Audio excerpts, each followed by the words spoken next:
Hello everybody, this is GWS here, doing a 5th tour of the farm. I'll turn this around, just show everybody updates to the farm.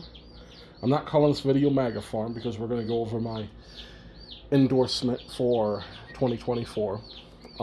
But before we do, as I always do, show up everybody around, just show everyone what's happening, what's new, what I think is new. I don't remember what was in my 4th farm tour, but go over it. Okay, we got little babies here.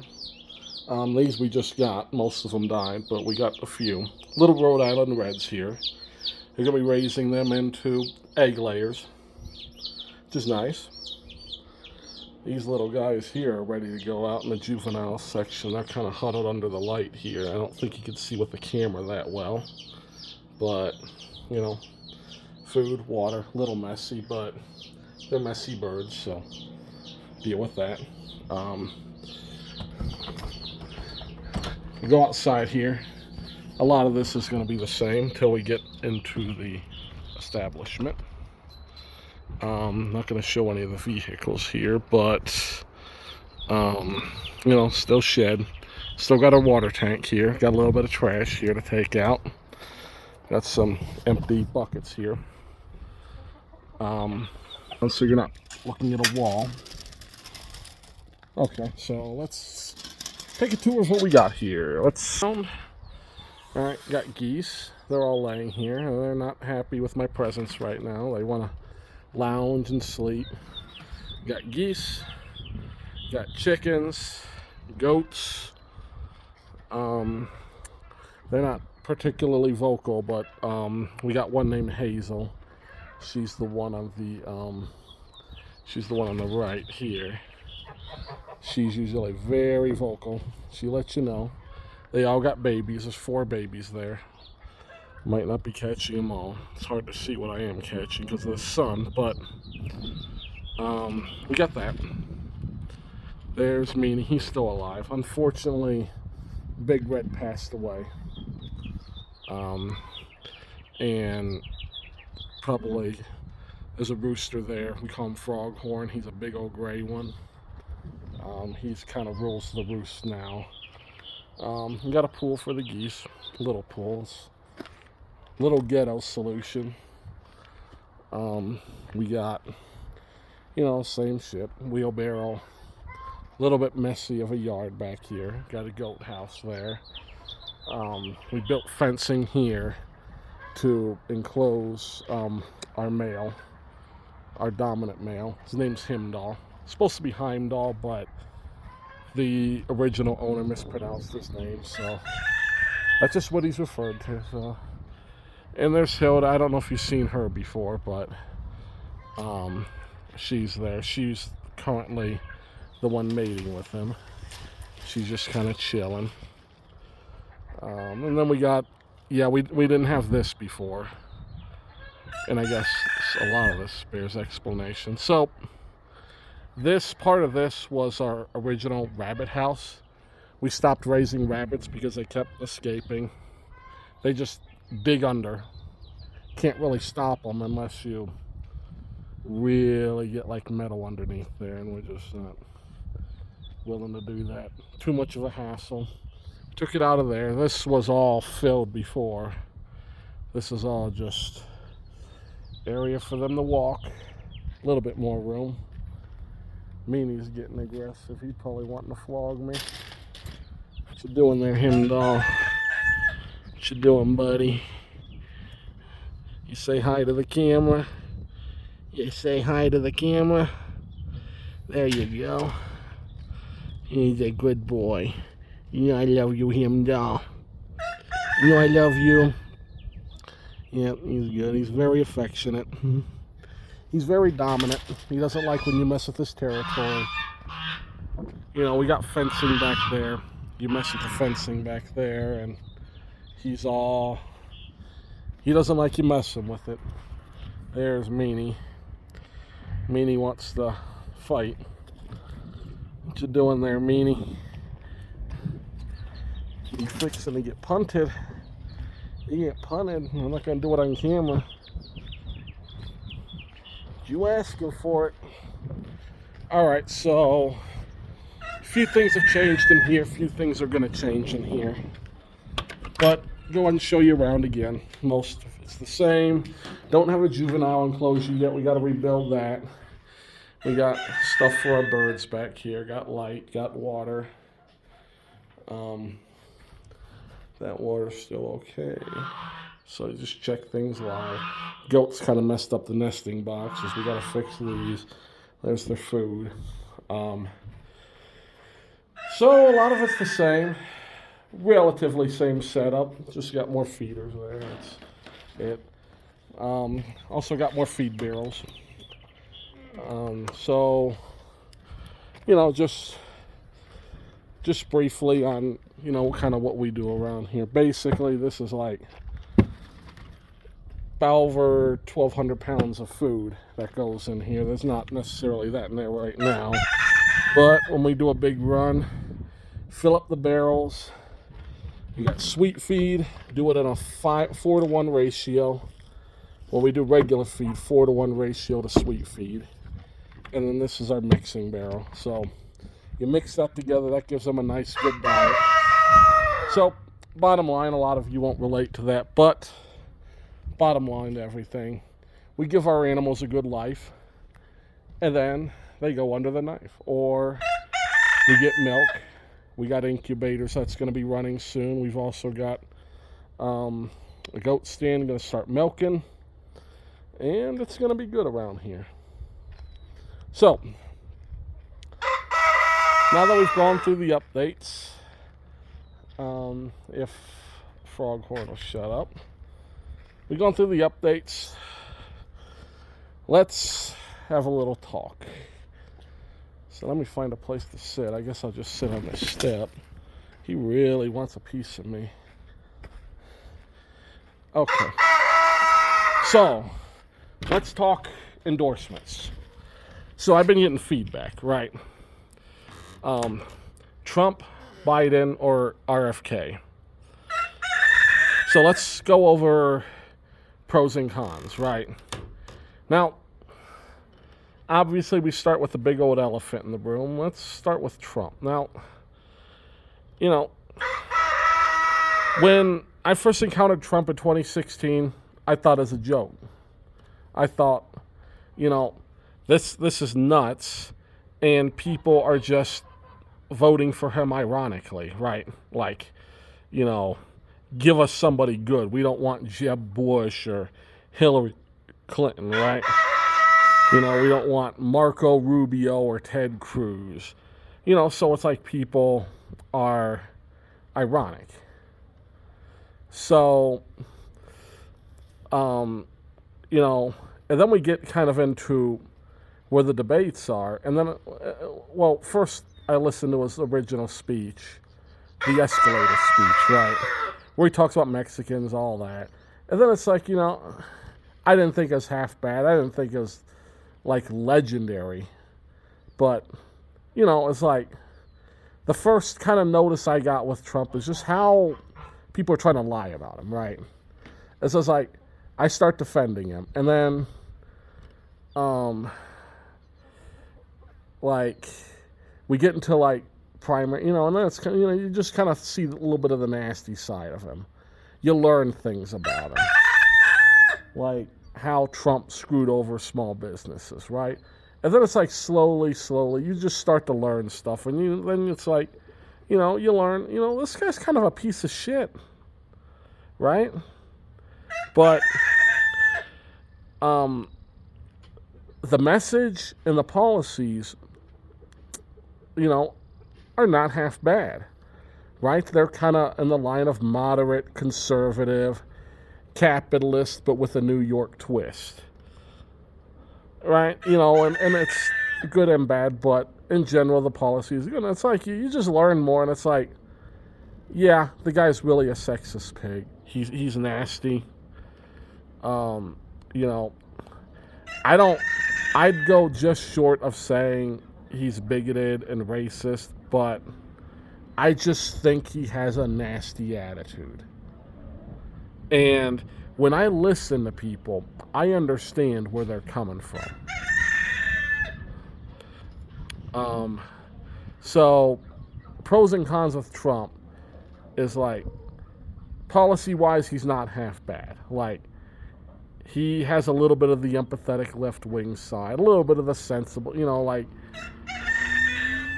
I am generally pro-life, but he's not necessarily pro-life. In fact, I'd go as far as to say Trump is pro-choice. I strongly disagree. But if you look at his policies, they were generally good. Pros and cons of Biden. I wish I could wake up tomorrow morning and say, you know what? I haven't given Biden a fair shake in this economy. I really want to believe this economy is good. People talk about the economy being a mood, right? They talk about the economy is bad because we feel bad about it. And that is driving the disapproval. And yeah, if you're looking at me and you see my eyes moving, it's nystagmus, so you just have to deal with it. But anyhow, I wish I could say I agreed with Biden. In fact, when he became president, I was hoping for a Clinton-esque kind of economy where stuff could run itself. Biden wouldn't intervene too much in the economy. Because I don't think the guy is that far left wing. But when I see Biden, what I see is somebody who is so incapable of controlling himself. He's so incapable of controlling himself that he lets people with ideological extremes run him. I don't feel like he's actually running the country. Because if you look at the history of Biden, like, he never went this extreme with the far left. Never. Listen to Biden's speeches in Congress. And it's like, I would love to wake up tomorrow and just say all this is working. It's just not. So, I have nothing good to say about Biden. I can't. And I've asked people, I have begged people to do one of two things over and over the past few months. Number one, give me something so egregiously bad about Trump that I cannot vote for him. Show me where he has raped or sexually assaulted or murdered or participated in the murder or just done such a heinous crime that it immediately disqualifies it. And that's going to be an opinion thing about how much is required to disqualify somebody. But I just think something irredeemable, right? Like something so irredeemable that they cannot be trusted to do good or act in good faith in anything. And while I see Trump as vile and disgusting in a lot of ways, I just don't see the deal breaker. And it's like I said, there's a lot of time. I welcome anybody between now and then to give me something. Or give me something. Give me a reason to hang on anything Biden has done. One thing. And I'm not getting anything. What I'm getting are people telling me that I just need to snap, wake up, and say the economy's great. Say everything is great. Say everything is a nice slice of pie. I'm not seeing it. I am not seeing it. And I don't think Meanie's seeing it either because he's ready to attack me. But I'm not seeing it. Well, so what about RFK? If I don't like either one, what about RFK?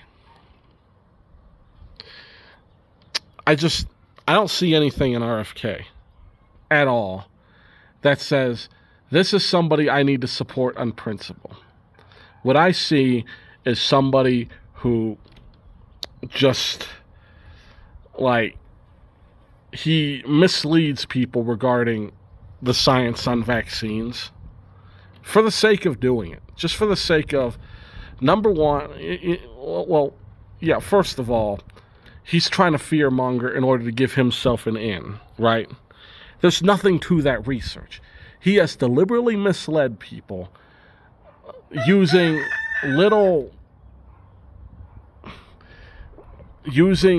just misdirection and using semantics, and just sometimes being flat wrong and lying.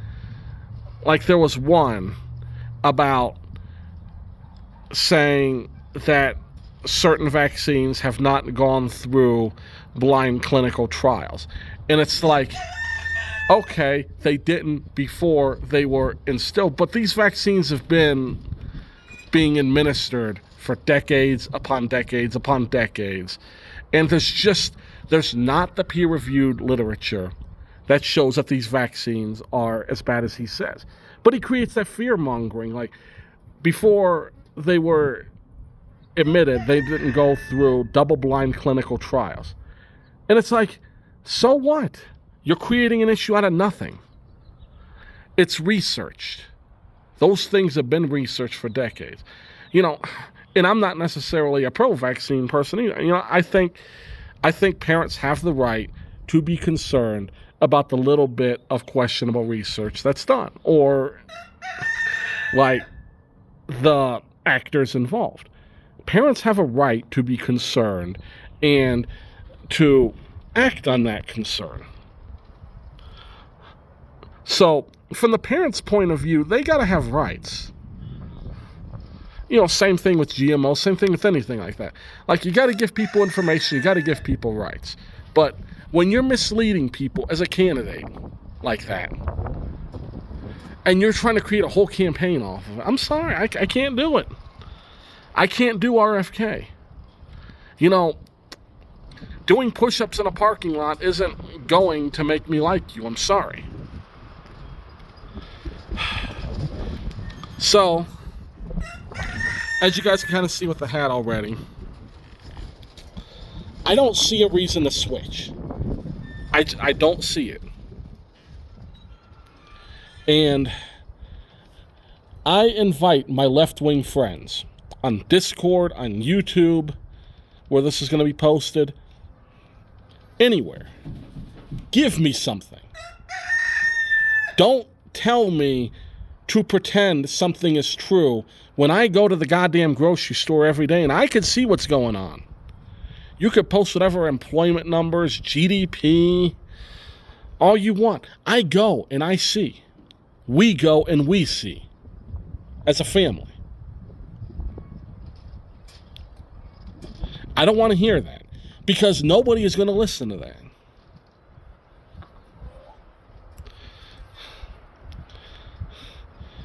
You got to start taking people seriously and meet them where they are. All of you. And I mean both sides, too. Meet people where they are. Don't tell them where they ought to be because they're going to ignore you and they're going to vote otherwise. And that includes me. I want something I can hang on. I tell people all the time, I want to vote for Democrats. You ought to understand. I can't stand the conservative way of thinking, but you got to show me something. And if you're not going to show me anything, I'm not changing my vote. And that's all there is to it. Anyhow, hope you guys enjoyed the update. Love you guys. God bless. Take care. And I hope somebody can convince me of what nobody else has been able to. Thanks for listening.